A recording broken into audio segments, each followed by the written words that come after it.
Hello, and welcome back to the course on quantum mechanics. We are still on the fifth chapter for this course, which is all about identical particles. So before we proceed with this lesson, let us first review some of the concepts that we have discussed in the previous chapters. So in the previous lesson, we have discussed about the two-particle system. We didn't explicitly introduce or write the actual wave function, but we know that the time independent wave function depends on the position of both of the particles. Now, for this lesson, we will be introducing two types of particles, the bosons and the fermions.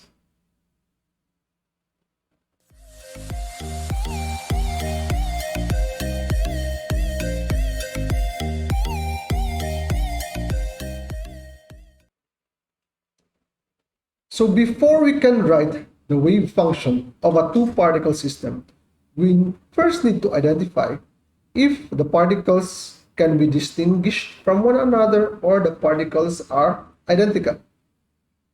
So suppose there are two available states, state A and state B, and particle 1 is distinguishable from particle 2. You can clearly distinguish a particle, the first particle, from the second particle, such as if you have an electron for particle 1 and you have a proton for particle 2, then they are distinguishable.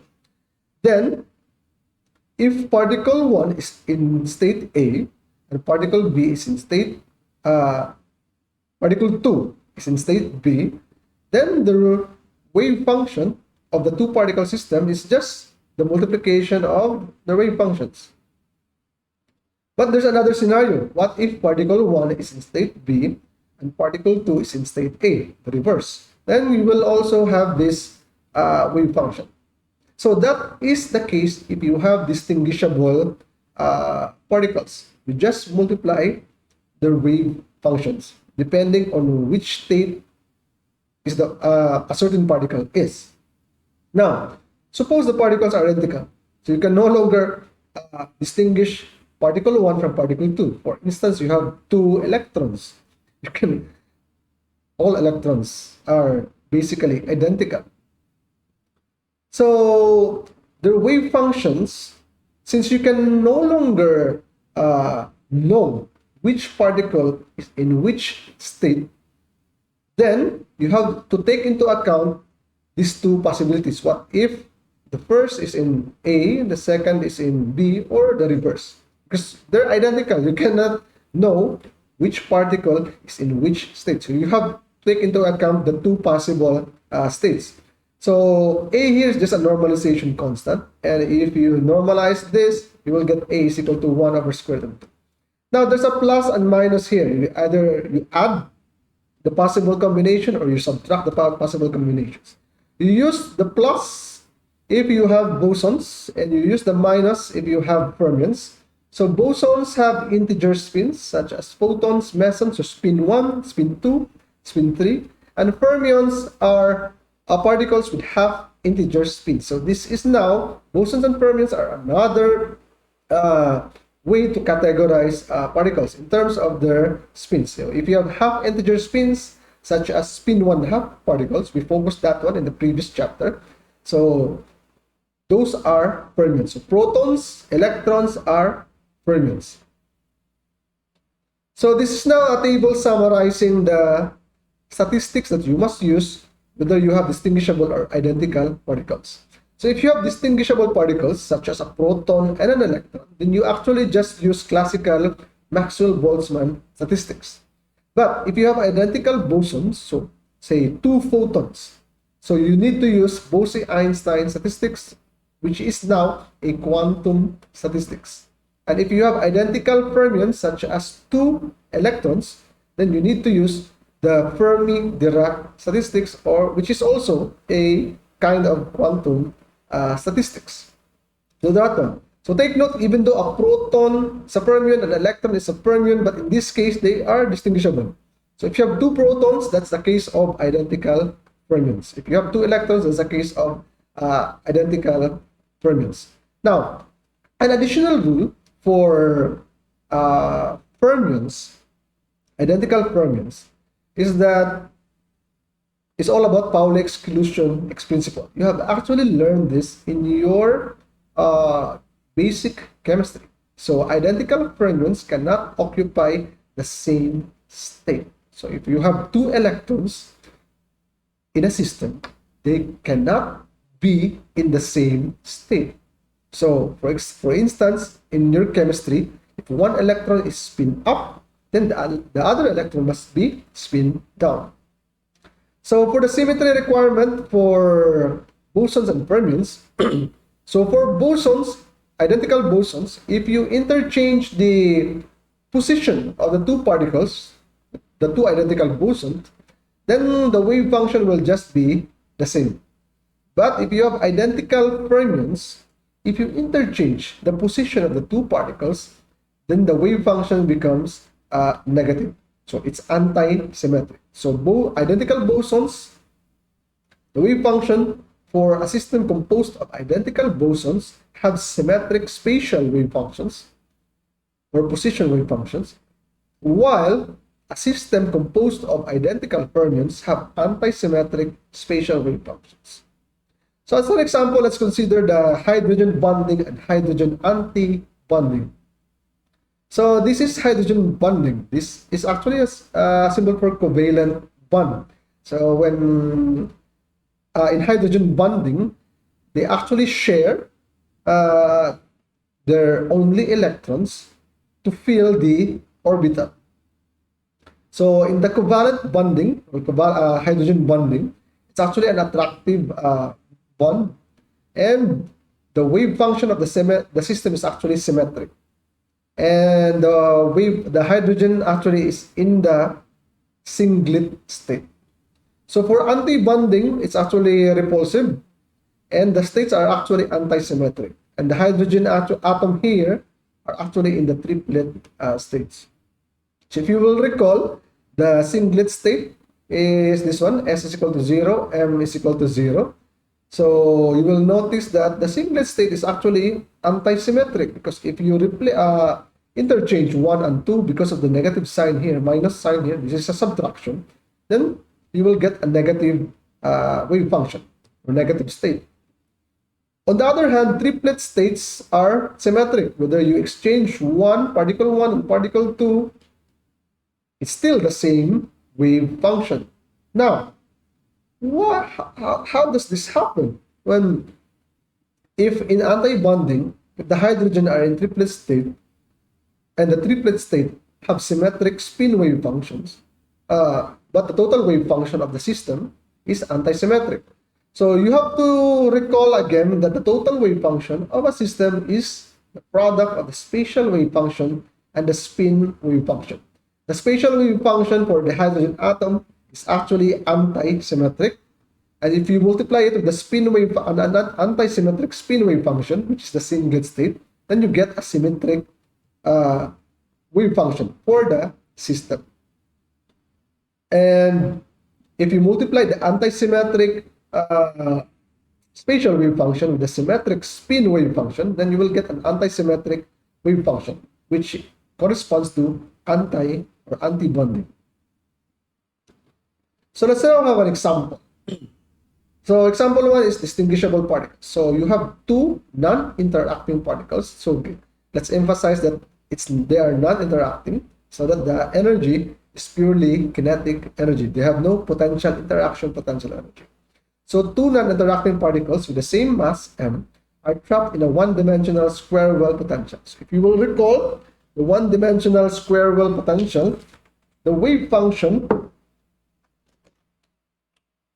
for a particle trapped in a one-dimensional square well potential is given by 2 over a sine n pi x over a.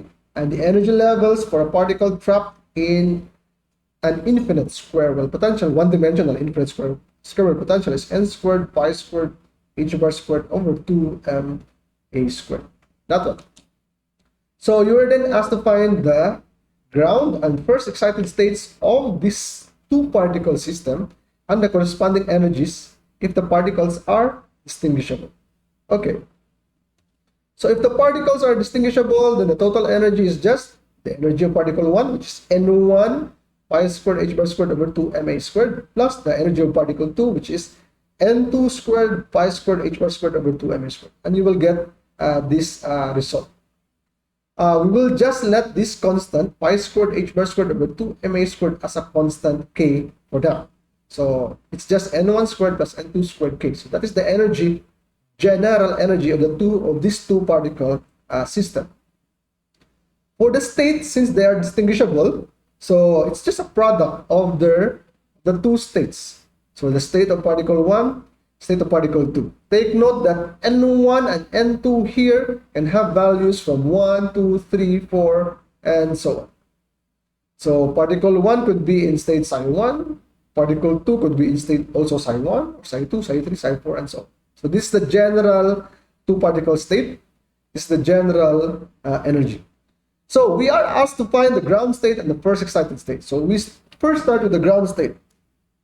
So the ground state, for the ground state, we first solve for the ground state energy. So what is the ground state energy? It's the lowest energy of the system.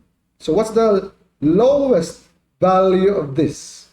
So this happens when N1 is equal to 1, the smallest value of N1 and N2, which is 1, and N2 is equal to 1. So you have 1 squared plus 1 squared, you have 2k. So that's the ground state energy, 2k. And what is the corresponding state? So N1 is equal to 1, N2 is equal to 1. So you will have for N1 and N2 is equal to 1. So the form of the wave function is square root of 2 over a sine N1 pi x1 over a multiplied by wave function for x2, which is also in state psi N1. So you have that. You multiply the two wave function and you will get this result. So you have 2 square root of 2 over a, so you will get 2 over a. So sine pi x1 over a, sine pi x2 over a. So N1 and N2 are both equal to 1. So this is the ground state. So how about the first excited state? So the next energy, corresponding to the next energy level. So this happens when N1 is equal to 1 and N2 is equal to 2. So 1 squared plus 2 squared, you will get 5k. But that's also the same for when N1 is equal to 2 and N2 is equal to 1. It's still the same energy, 5k. And the first excited, so this means that there will be two first excited states, psi 1, 2, and psi 2, 1. So just multiply the two wave functions, no?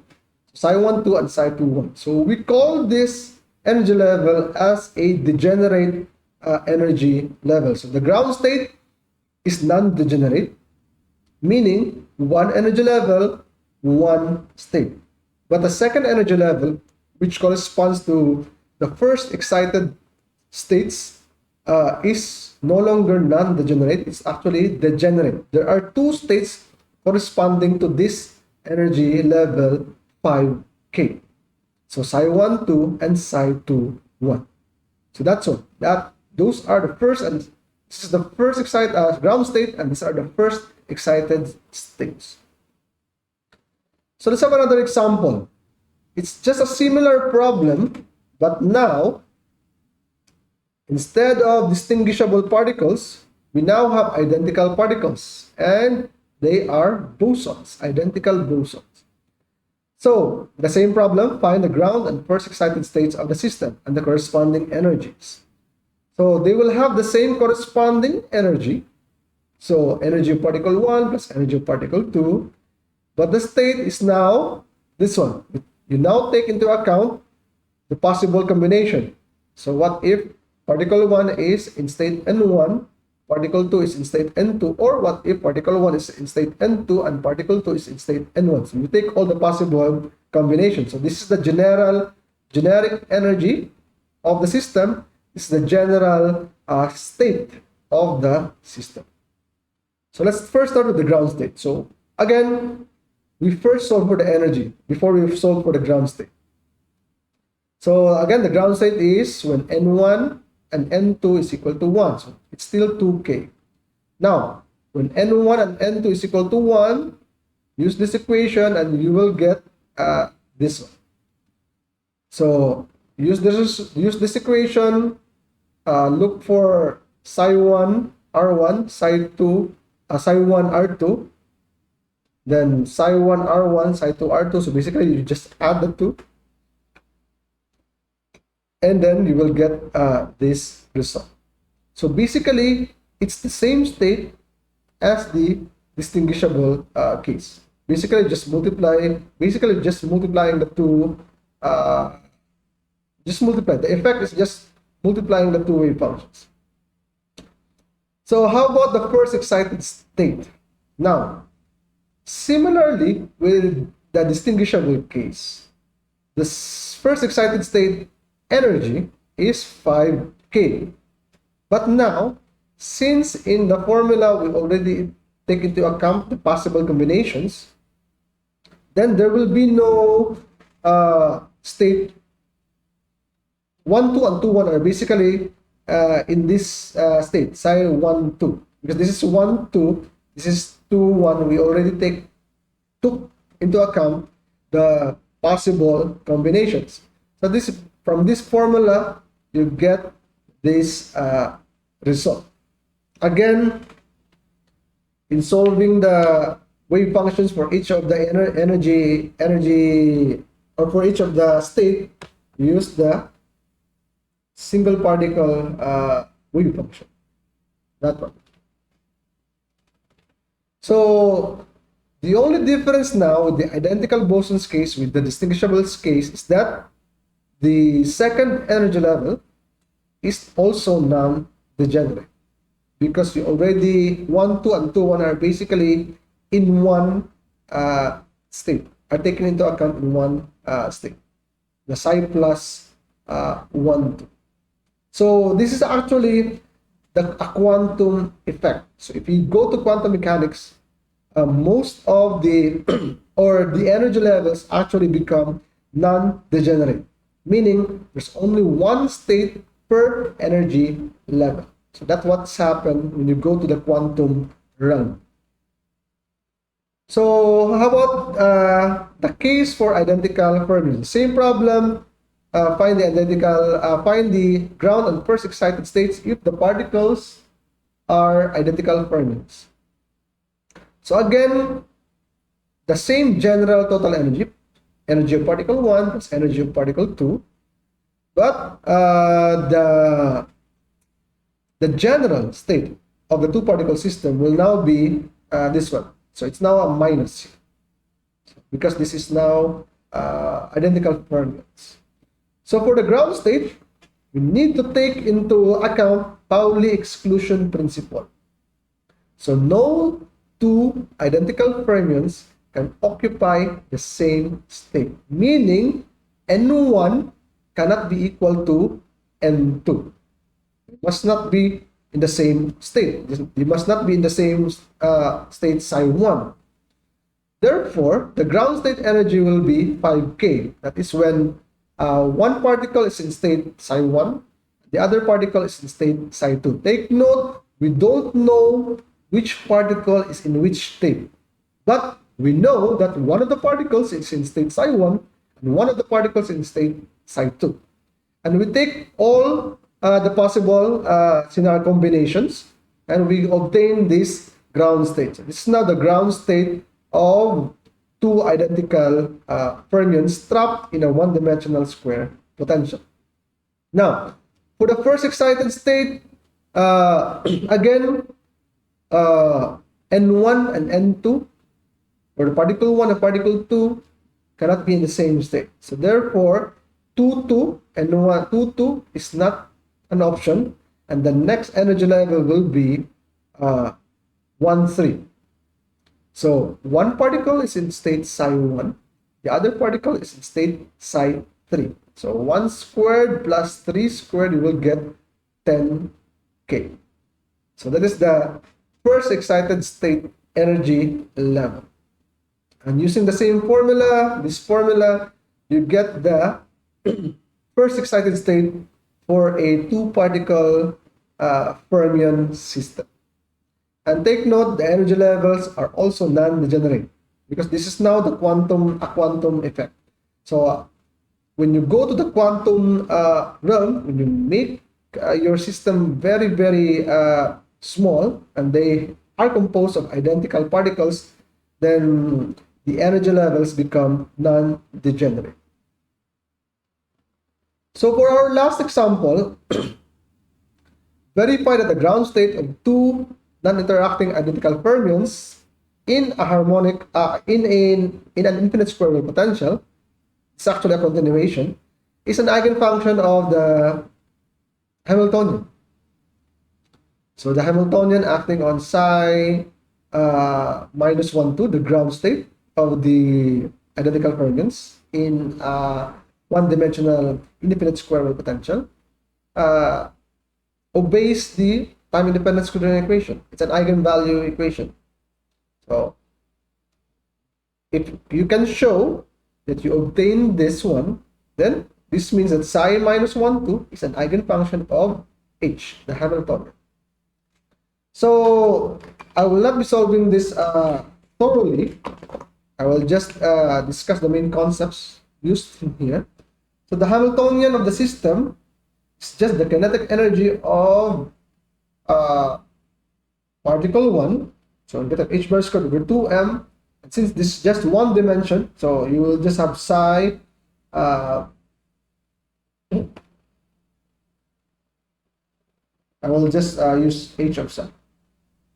So kinetic energy of particle 1 acting on psi minus 1, 2, with respect to x1 squared, plus the kinetic energy, which is negative H bar squared over 2m2.